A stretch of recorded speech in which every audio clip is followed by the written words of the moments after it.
옛날 옛적 프랑스의 작은 마을 피에르빌에는 루미라는 소녀가 살고 있었습니다. 그녀는 호기심 많고 상상력이 풍부한 아이로 유명했고 항상 마을 주변의 숲을 탐험하며 시간을 보냈습니다. 루미의 부모님은 거리낌 없이 그녀를 자연 속으로 보내곤 했는데 그런 자유로운 시간이 루미에게 큰 행복을 주었기 때문이었습니다. 루미는 어느 날 숲속 깊은 곳에서 빛나는 연못을 발견했습니다. 낮에는 태양빛을 반사하며 찬란하게 빛났고 밤에는 은은한 달빛을 받아 신비로운 광채를 발했습니다. 연못 주위에는 매일 밤마다 희미한 노랫소리가 들렸고 루미는 그 소리의 출처를 알아내고자 적극적으로 숲을 탐험하기 시작했습니다. 그러던 어느 날 밤 루미는 마음을 다잡고 노랫소리를 따라 숲 깊은 곳으로 발걸음을 옮겼습니다. 숲의 중심부에 도착하자 그녀는 한 무리의 요정들이 연못 주위에 모여 춤추고 있는 모습을 발견했습니다. 요정들은 루미의 존재를 알아차리고는 놀라운 눈빛으로 그녀를 바라보았습니다. 요정들의 대장은 루미에게 다가와 인간의 아이가 마법의 숲에 온 것은 드문 일이라며 악수를 청했습니다. 그녀의 이름은 엘리사였고 요정 왕국의 공주였습니다. 엘리사는 인간 세상에 대한 깊은 호기심을 가지고 있었기에 루미와 많은 이야기를 나누고 싶어 했습니다. 두 소녀는 곧 친구가 되었고 엘리사는 루미에게 요정의 마법에 관한 이야기와 비밀들을 알려주었습니다.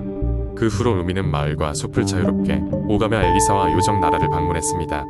그녀는 엘리사로부터 기쁨, 우정, 자연의 소중함을 배웠고 요정들은 루미에게 인간 세상에서의 열정, 상상력, 희망에 대해 배웠습니다. 하지만 어느 날 숲의 위험이 다가왔습니다.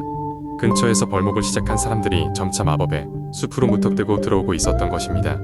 숲의 존재와 마법을 지켜야 한다는 엘리사의 결단에 루미도 동참하게 되었습니다. 루미는 마을 사람들에게 숲의 중요성을 일깨우고 보호해야 한다고 설득했습니다. 그녀의 진심 어린 노력에 사람들은 마음이 움직였고 벌목은 중단되었습니다. 이로 인해 마을 사람들은 숲과 더욱 조화를 이루게 되었고 루미와 엘리사는 자신의 우정을 통해 두 세계가 조금 더 가까워졌음을 느꼈습니다. 루미는 앞으로도 매일 밤 숲을 찾아가 요정들과 함께 노래하는 시간을 가지게 되었고 마법의 숲은 계속해서 그 신비로운 빛을 잃지 않았습니다. 이렇게 루미의 모험과 요정들과의 우정은 오랫동안 마을 사람들 사이에서 전해지며 사람들은 숲을 아끼고 보호하는 마음을 잃지 않게 되었습니다. 두 번째 이야기. 옛날 옛적 프랑스의 한 작은 마을에 마법의 사과나무가 있었다. 이 나무는 평범한 사과나무처럼 보였지만 특별한 비밀을 가지고 있었다. 그것은 바로 이 나무의 사과를 먹으면 모든 소원이 이루어진다는 것이었다. 하지만 나무는 한 가지 규칙을 가지고 있었는데 그 규칙은 바로 진심으로 소원을 빌어야 한다는 것이었다. 마을 사람들은 이 나무에 대해 알고 있었지만 섣불리 소원을 빌지 못했다. 왜냐하면 일단 소원이 이루어지면 그것을 되돌릴 수 없었기 때문이다. 그래서 사람들은 신중하게 생각하고 결정할 필요가 있었다. 어느 날 이 마을에 한 소년이 살고 있었다. 그의 이름은 피에르였다. 피에르는 매우 가난한 집안에서 자라났고 날마다 생계를 유지하기 위해 고군분투해야 했다. 그는 항상 더 나은 삶을 꿈꾸었고 마법의 사과나무에 대해 들었을 때 그의 마음은 큰 기대감으로 부풀어 올랐다. 피에르는 마법의 사과나무에 다가가 조심스럽게 사과 하나를 따서 손에 쥐었다. 그는 잠시 생각에 잠겼다. 내가 진정으로 원하는 것은 무엇일까? 피에르는 진정한 행복과 가족의 안녕을 원했다. 이에 피에르는 눈을 감고 간절히 소원을 빌었다. 우리 가족이 행복하고 어렵지 않게 살 수 있게 해주세요. 소원을 빌고 나서 피에르는 사과를 한 입 베어 물었다. 사과는 놀랍도록 달콤했다. 그리고 그 순간부터 그의 삶은 서서히 변화하기 시작했다. 피에르의 아버지는 좋은 일자리를 구하게 되었고 그의 어머니는 건강을 회복하게 되었다. 또 그들의 가족은 함께 더 많은 시간을 보낼 수 있게 되었다. 피에르는 마법의 사과나무 덕분에 그의 소원이 이루어졌음을 깨달았고 이를 너무나도 감사하게 생각했다. 하지만 그는 또한 이 나무의 소중함과 함께 반드시 지켜야 할 규칙에 대해 깨달았다. 그 후로 그는 다른 사람들에게도 나무의 진정한 가치를 전하며 조심스럽게 소원을 빌도록 했다. 마법의 사과나무는 그 후로도 오랫동안 많은 사람들의 소원을 이루어 주었지만 피에르는 항상 그 가치를 잃지 않도록 노력했다. 그리고 마을 사람들 모두 피에르가 가르쳐준 진정한 행복의 의미를 배울 수 있었다. 이렇게 마을은 모두가 서로를 배려하고 진심으로 소중한 것을 깨달으며 살아가는 곳이 되었다. 마지막으로 피에르는 나무 아래에서 행복하게 살았고 그의 이야기는 먼 훗날까지 전해지게 되었다. 세 번째 이야기. 옛날 옛적 프랑스의 작은 마을 프로방스에는 루미에르라는 작은 숲이 있었다. 이 숲은 마법의 숲으로 알려져 있었다. 특별한 이유는 사람들의 사랑과 용기를 먹고 자라는 사랑과 용기의 나무가 있었기 때문이다.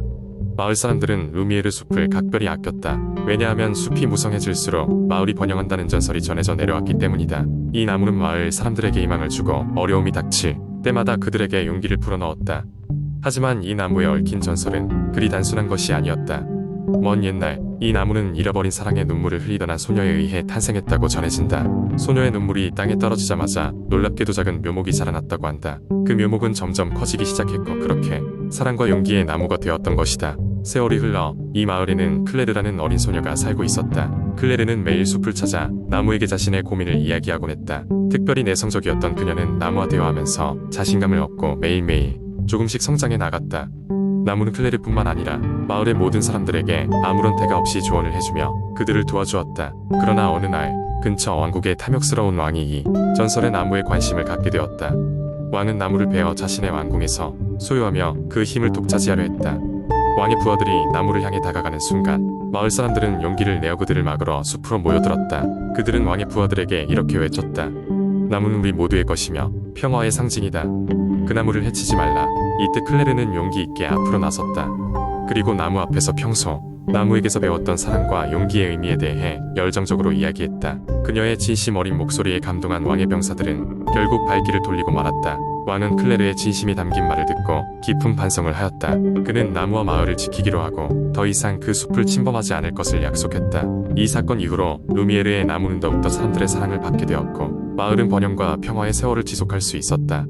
클레르는 성장하여 훗날 마을을 이끄는 훌륭한 리더가 되었고 그녀의 이야기는 전설이 되어 대대로 전해졌다. 이제 누구나 루미에르 숲을 찾아 사람들이 남긴 사랑과 용기의 메시지를 발견할 수 있으며 그곳은 과거와 현재의 모든 이들에게 치유와 영감을 주고 있다. 네 번째 이야기. 옛날 옛적 프랑스의 알프스 산맥 깊숙한 곳에 작은 마을이 있었다. 이 마을은 울창한 숲으로 둘러싸여 있었고 그 숲은 라플랑드라고 불렸다. 라플랑드는 마치 신비로운 그림 속에서 나온 것처럼 아름다웠지만 마을 사람들은 그곳을 함부로 들락거리질 않았다. 왜냐하면 라플랑드 숲에는 수백 년 전부터 전해 내려오는 비밀이 숨겨져 있다는 이야기가 전해졌기 때문이다. 마을 사람들은 숲에 대해 이야기하는 것을 꺼렸지만 아이들은 항상 호기심으로 가득 차 있었다. 그중 한 명인 소년 피에르는 라플랑드를 탐험하고 싶어하는 욕망을 참을 수 없었다. 어느 날 피에르는 마을의 모든 사람들이 잠든 밤에 몰래 숲속으로 들어갔다. 달빛 아래 빛나는 나무들 사이를 헤치고 나가자 피에르는 예상치 못한 장면을 목격했다. 숲 한가운데 맑고 투명한 연못이 있었다. 그 연못 주위에는 신비로운 생명체들이 춤을 추고 있었는데 그들은 피에르가 이제껏 본 적 없는 화려한 의상을 입고 있었다. 그들은 요정이었다. 피에르는 숨을 죽이고 그 장관을 지켜보았다. 요정들은 피에르의 존재를 이미 알고 있는 듯이 그를 향해 미소를 지었다. 피에르는 그들의 춤을 오래도록 바라보다 그만 숲에서 길을 잃고 말았다. 새벽이 밝아오고 마을에서는 피에르의 실종을 걱정하는 소리로 가득 차 있었다. 요정들은 그에게 조용히 다가와 자신들을 따라오라고 손짓했다. 그들은 피에르를 데리고 숲속 깊이 자리 잡은 오래된 나무와 마법의 문 앞에 섰다. 요정 중 하나가 피에르에게 말했다. 이 문을 지나면 너는 라플랑드의 비밀을 알게 될 것이다. 하지만 그 대가로 내가 가장 소중히 여기는 것을 잃게 될 수도 있다.